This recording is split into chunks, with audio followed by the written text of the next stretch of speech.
I'm in Niagara Falls, Ontario.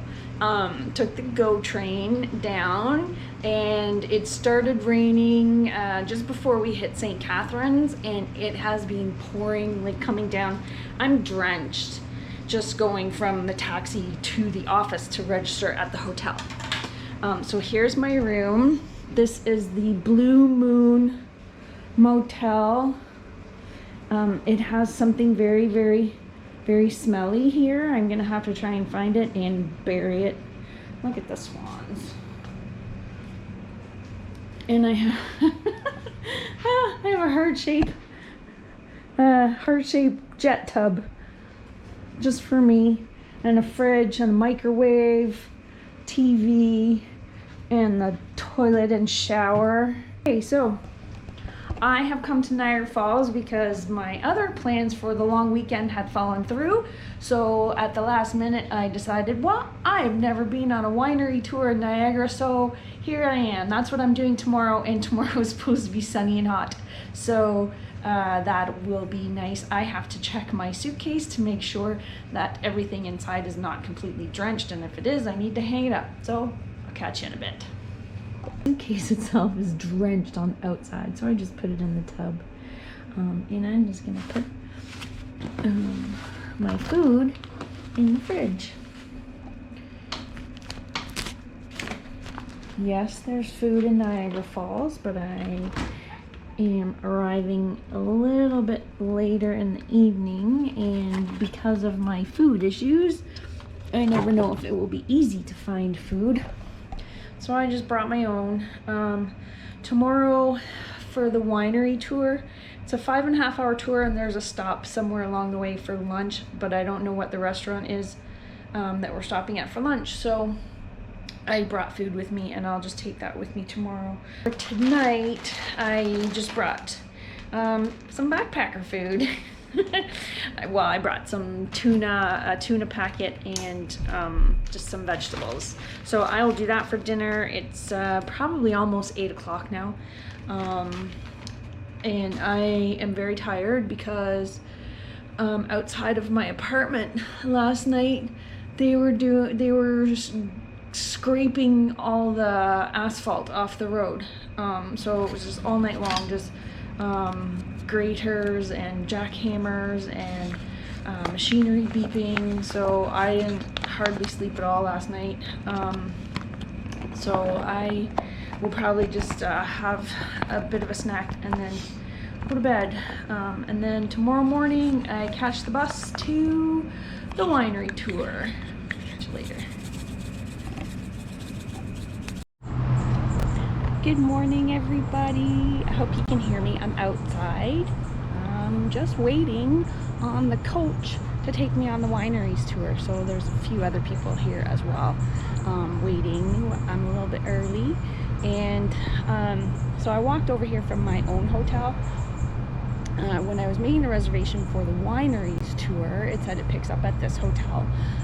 And then, so I made a reservation for this hotel because then I could just roll out of bed basically and come down and get the coach. But then I looked at the travel, TripAdvisor reviews for this hotel, and they were crap. So I quickly canceled that reservation and found another hotel that had decent reviews on TripAdvisor.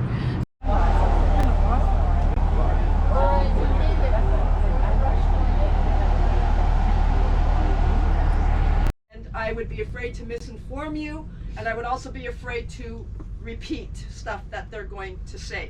I will give you basics, which they will repeat, but that's just the way it is.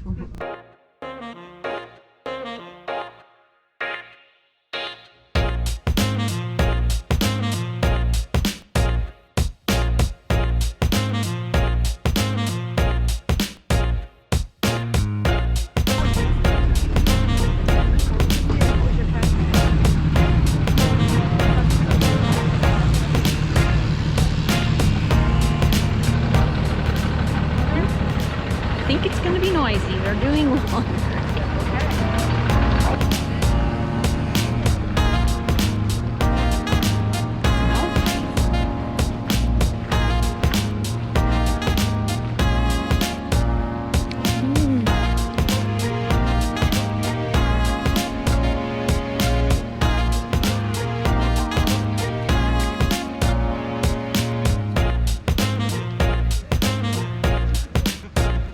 to Flat Rock, everyone. So the glass of wine you have right now is our 2020 Pinot Noir. So it's spent about 10 months in French oak. Kind of the flavors on it is going to be kind of your deep kind of dark cherry notes kind of up front, with a little bit of kind of oak spice on the finish, even a little bit of mocha. Quite a big Pinot Noir, honestly. 2020 was a really warm year. Look at our vineyard here. This property is about 100 acres. We have about 70 acres planted. Most of it is Pinot Noir and Chardonnay, with the rest being Riesling and just a little bit of Gewürztraminer. So kind of a cool thing about Flat Rock is we are certified sustainable in grape growing and in winemaking, and so we do that a couple different ways. Once we go into retail, you'll be able to see we have this really nice balcony where we can see we have a very big pond. So a lot of people think that we irrigate with that pond, which we don't. So we don't water the vines at all. And so what we do with that pond is we actually have geothermal running underneath it. That heats and cools our production facility, retail, even our winemaking tanks. So we get to save a lot of energy on that. And then also we use it to treat our wastewater. We won a bunch of awards for our Riesling. So our Pinot that you have here, we've won, in 2015 we won Governor General of Canada Award for Best Pinot. Also 2019 we won Wine Spectator Top Canadian Pinot in the top Canadian Pinot. So we've won some awards for our Pinot, but like I say, this year it's our Riesling's turn. So our 2019 Estate Riesling got 96 points at kind of International Wine Challenge, and then our Nadja Vineyard Riesling won 97 points to Cantor, top 50 wines in the world. So it's yeah, but like I say, once you have this in, it'll be fine because we don't want the actual glass. I can't believe you can actually see Toronto from here. I don't know how many kilometers it is. I'll post it. But yeah, you can actually see Toronto. A few years ago when I did the edge walk on the CN Tower, you could see Niagara from the top of the tower because it was a very clear day, but I didn't figure from Niagara that I'd be able to see Toronto as well.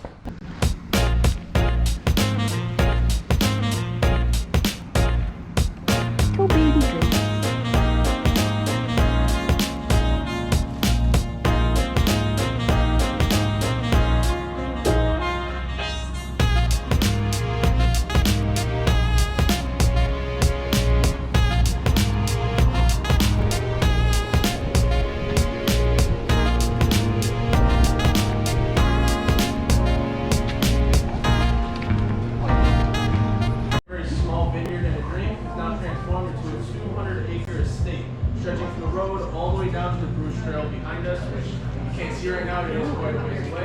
With 20 different grape varietals and 47 total wines.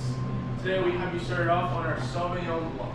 This is the driest white we have. You're going to be able to taste a lot of rosemary, quince, grapefruit, and a bit of yellow pepper as well. My personal favorite white we have. It is overall nice, full, lovely, dry white. So I hope you enjoy the Sauvignon Blanc. Salut! Salut! Salut. Salut! Salut!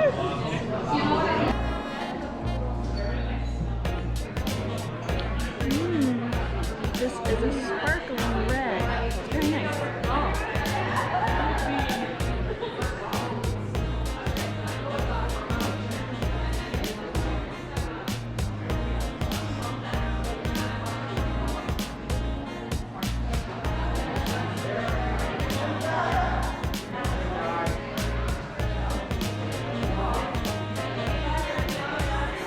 The Vienna Winery was established by an Italian here in Canada, and the grapevines were actually brought from Italy, but they can't actually give the wines the same names that they are given in Italy because they're not grown or produced in Italy, so they are given special names just from here in Niagara.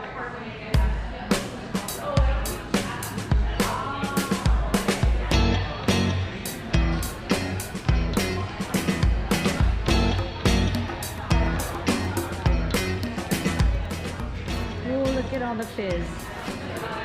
That's a a lot of fizzes.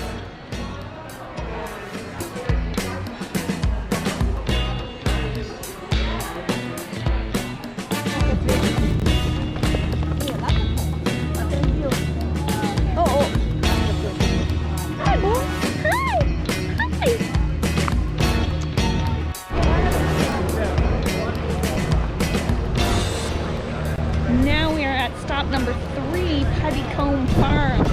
It says established 1797. How cool is that?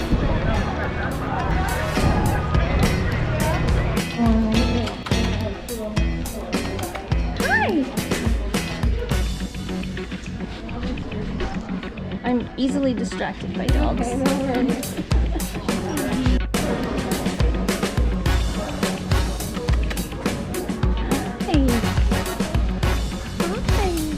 No.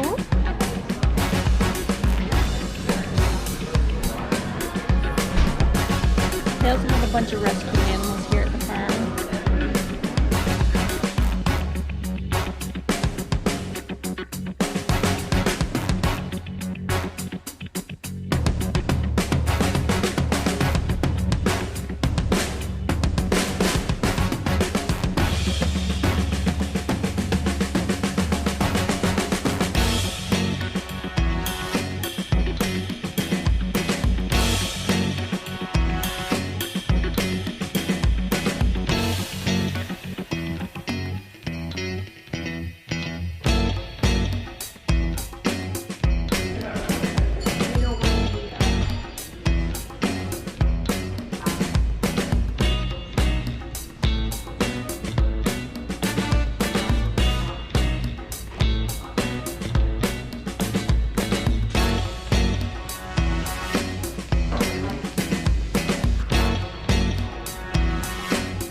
The peaches. I don't like peaches. I can't eat peaches or drink anything that tastes like peach or anything, but the smell right now, that's all I can smell is just peaches. Our 200-year-old farm here. We've been here since 1797. We were cattle farmed during the War of 1812, fruit farms around the 1900s because they realized how rich the soil was from the lake line there to the escarpment. We've been a winery for only about 25 years or so. Most places you go to today have been kind of on 1 or 2 grapes around 25 years ago, mostly Chardonnay grapes. Nowadays with climate change, I guess it's the only kind of positive about climate change is that we're able to grow very similar grapes to southern Germany and northern France here. So we grow over 20 varieties here nowadays. So it's about 7 whites, about 6 reds, some rosé styles, and some champagne styles as well. We're also mainly a fruit farm here, so we use a lot of our fruits for our drinks here. So I'll be giving you guys some of our fruits and our drinks, a couple of them today as well. So 4 drinks for you. We're the fun place today, so we do hopefully the most drinks. If anybody got more than 4 today or 4 right now? No, 3 was at the last 3? one. Okay, that's why we're the fun place. And we also do Sauvignon, so the one that kind of starts off sweet and then dries out. Is it a blend or is it a specific grape? It's actually a specific grape that's called Sauvignon. So a lot of people, when I say Sauvignon, they kind of think I misspoke and they think, Sauvignon, because that one's more of a popular one. But Sauvignon is more, it's more drier grape. This one is a touch more sweeter than that one. Oh, definitely.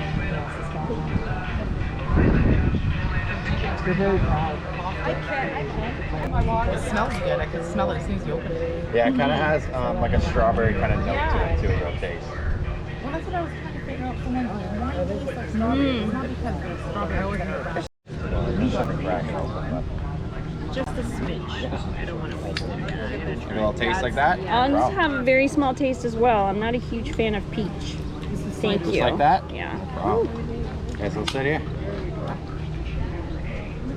Let's give this a shot.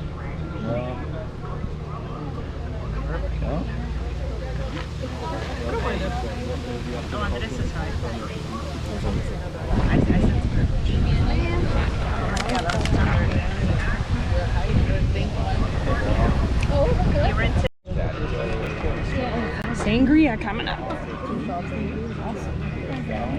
Sangria in a can. It is, yeah. Wow. The LCBO kind of gives regulations. If it's under a certain amount of alcohol, then it has to be in a can. So. Oh, that's weird.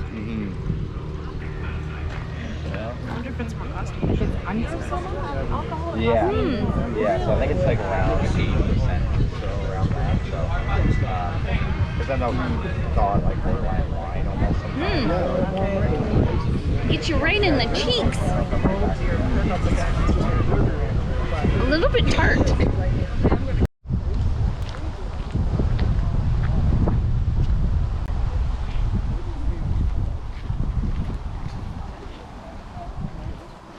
Can take that off now. Okay guys, we have 3 testing out here, and after you put it in 4, we can do some more testing. Okay, we're gonna start off with our sparkling rosé. It's 95% Chardonnay, 5% Merlot to give it the pink color. And guys, here at Legend we're on the drier side. Although wine is a 0. Thank you. Because we don't want you guys to visit the Legend, you have a headache. By the sugar,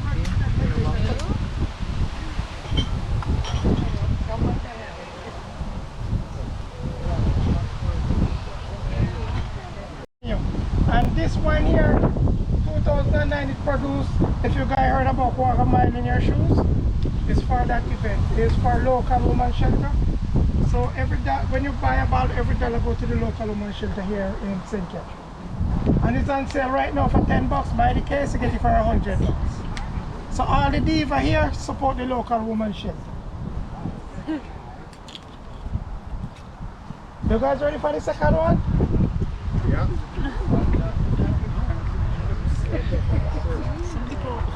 I have a very large liver. Like, how do you drink it so fast?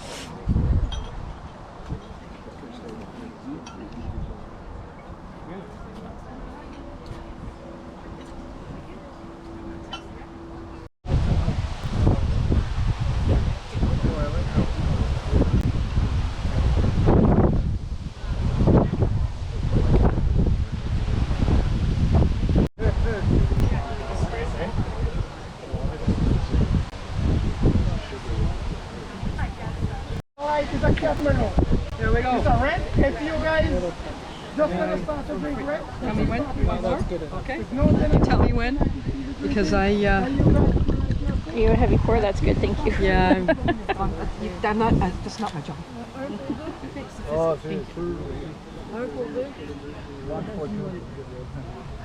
the other one is a bottle. Okay. Pardon me? The other one, that's a bottle.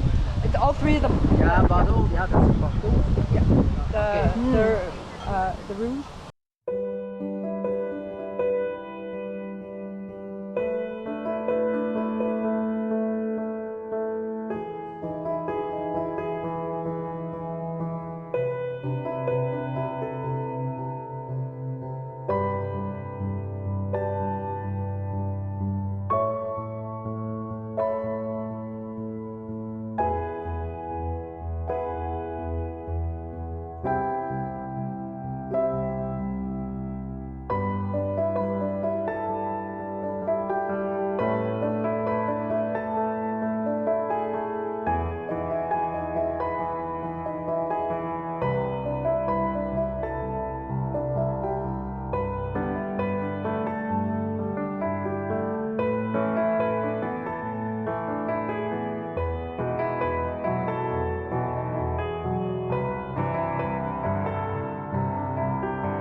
they call Diva. Proceeds from the sale of those wines go to a local women's shelter, and the labels, the pretty labels, were designed and painted by a local tattoo artist.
Well, I just got back, and what time is it? I don't even know.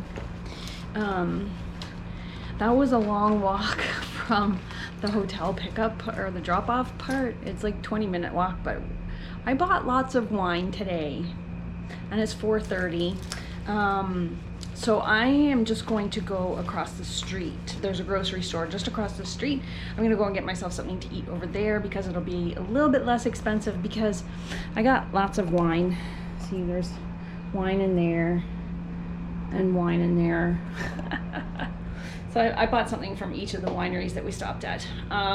So I'm gonna go get something to eat and have something to eat, and then I'm gonna figure out if I can get a bus tomorrow morning to my next adventure.